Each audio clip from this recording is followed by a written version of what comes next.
Good day, I am Rachel Shea-Limedo, a second-year BSMD student, and in this video, I will be sharing to you my understanding and reflection on everything that I've learned in Seamanship 226 Advanced Trim and Stability course subject. The semester is divided into 4 terms, so I will be discussing a summary of my insights by term. So first is the prelim. In the prelim term, I have learned that shipbuilding materials are relevant and important to maintain the trim and stability of a vessel. There are certain standards of the materials that are used for shipbuilding that need to be strictly followed to make sure the vessel is strongly built. Vessels are also required to go through inspections depending on the conditions set on the harmonized system of surveys, which includes the annual, renewal, intermediate, and additional surveys. In this term, the Simpson's rule was also introduced to us. This rule is used to solve the waterplane area under the curve given by a set of ordinates. And as what I can recall, if the number of ordinates is odd, the multipliers would be 1 for 1. And if the number of ordinates is even, the multipliers to be used is 1, 3, 3, 1. Second is the midterm. In the midterm, this is when more problem-solving topics were assigned to us. I learned about the effects of density and free surface effects. This is also when the stability in relation to the angle of heel and the angle of list were discussed, in which the angle of list is caused by internal forces such as off-center weights, while the angle of heel is caused by external forces such as the winds and the waves.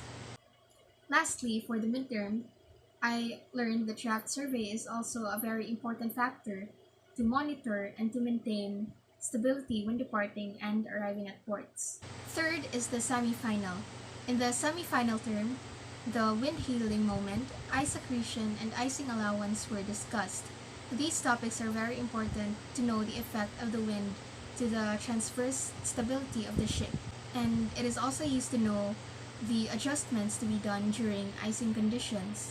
I also learned about the IMO intact stability criteria on the different types of vessels, which tackles about the certain criteria and recommendations to be done on various conditions. Lastly, in the final term, I learned about the importance of stability during loading and unloading operations.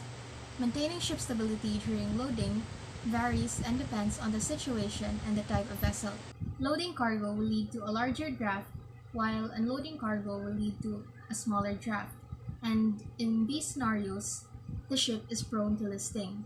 And when this happens, the ship is unstable and vulnerable to accidents. That is why it is very important to maintain stability to ensure the overall safety of such operations. I would describe my journey in this course as fun and challenging at the same time. My favorite part would be the problem solving and the assignments that were given to us because I love analyzing problems and doing mathematical operations.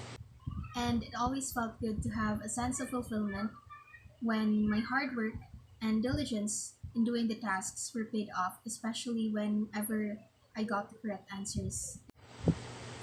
Generally speaking, all the topics and lessons that I've learned in Seamanship 226 Advanced Trim and Stability are very essential and helpful to me as a future seafarer.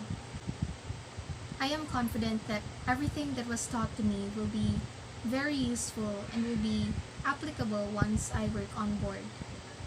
As I end my reflection, I can conclude that every vessel deemed seaworthy is the product of good seamanship. That would be all for my reflection. Thank you for listening and have a good day.